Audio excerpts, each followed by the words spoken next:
Hello team, welcome to another ATP Geopolitics video with myself, Jonathan MSP. Ukraine War News Update, second part there for the 15th of July 2024. Very short military aid and equipment video today. I'd normally put that together with my Geopolitics, but there's Geopolitics one's going to be quite weighty, I think.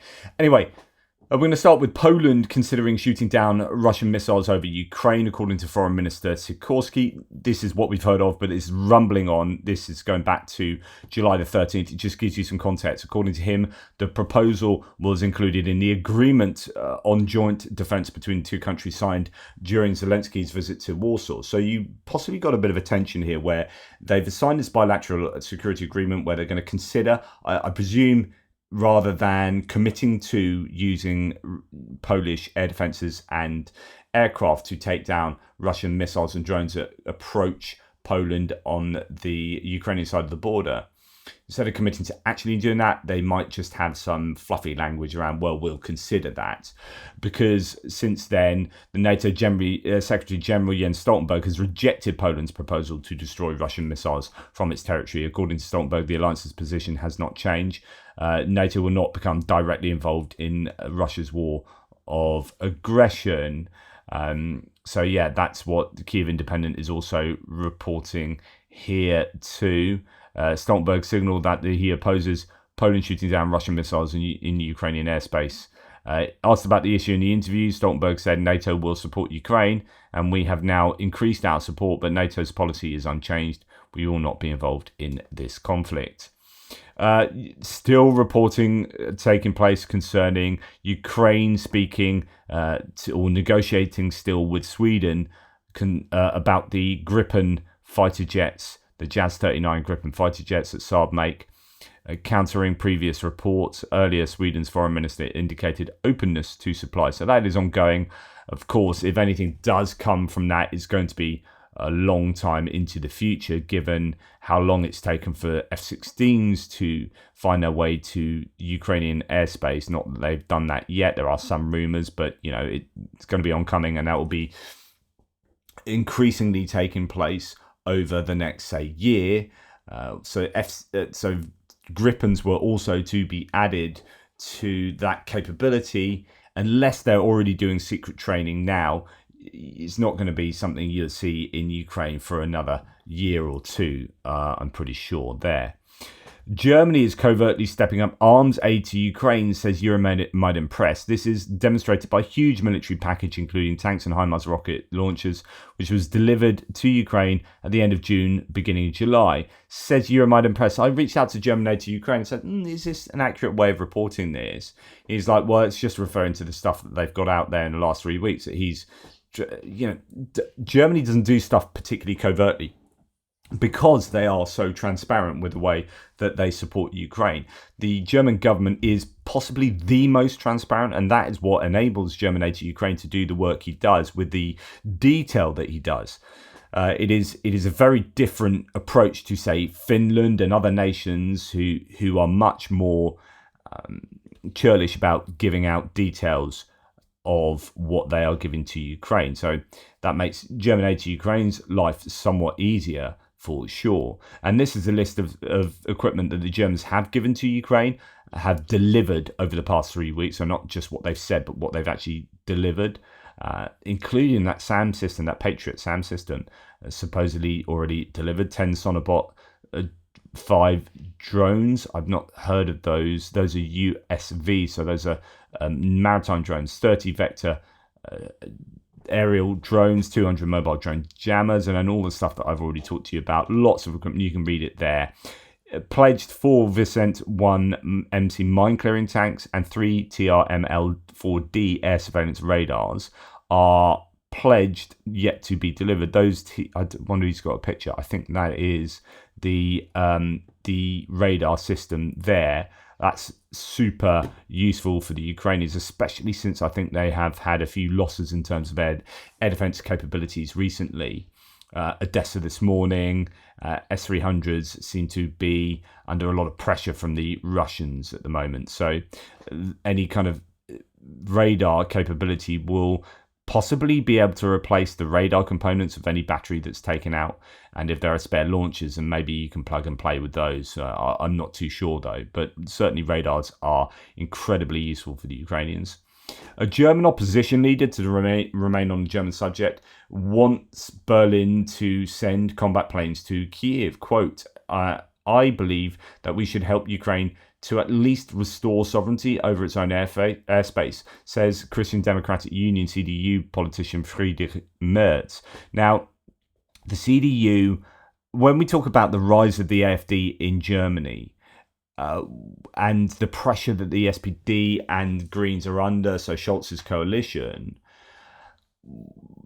it's easy to think, well, they'll be replaced by AfD, but actually, no, it's far more probable. In fact, it's just the case that they will be, if they are supplanted by any opposition government, it will be from the centre-right CDU, and is it CSU as well?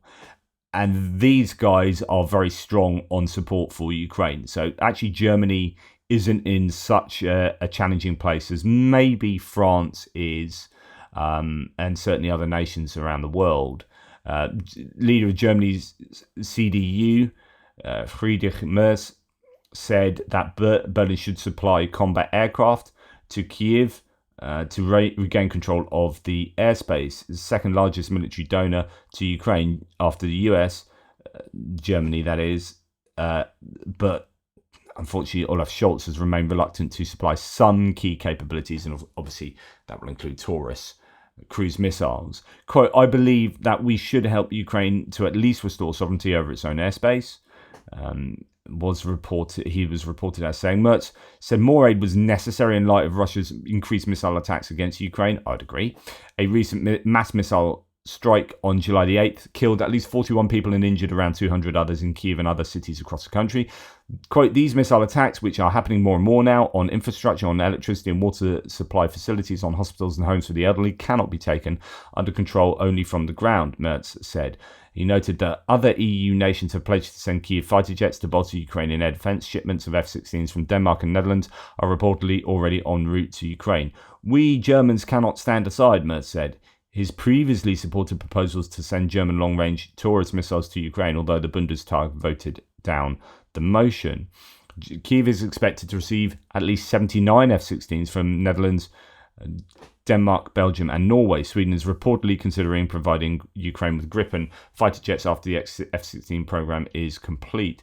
Now, I don't think Germany uses F-16s, more the Eurofighter Typhoon, and I don't know if that'll be just too confusing for Ukraine to take on, considering they've already been forced to not take on the Gripen so far because of F-16 being something that's strangling the bandwidth of logistics and training and whatnot in Ukraine. So if you add a third type of plane to that, it could be problematic for the Ukrainians. So I don't know how realistic Germany supporting aircraft is, but nonetheless, good news that has been talked about amongst the opposition leaders and politicians. Now, we've got rare footage of a Ukrainian ATGM anti-tank guided missile team launching a Swedish supplied RBS-17 anti-ship missile ground launch AGM-114C Hellfire at a Russian position in eastern Ukraine.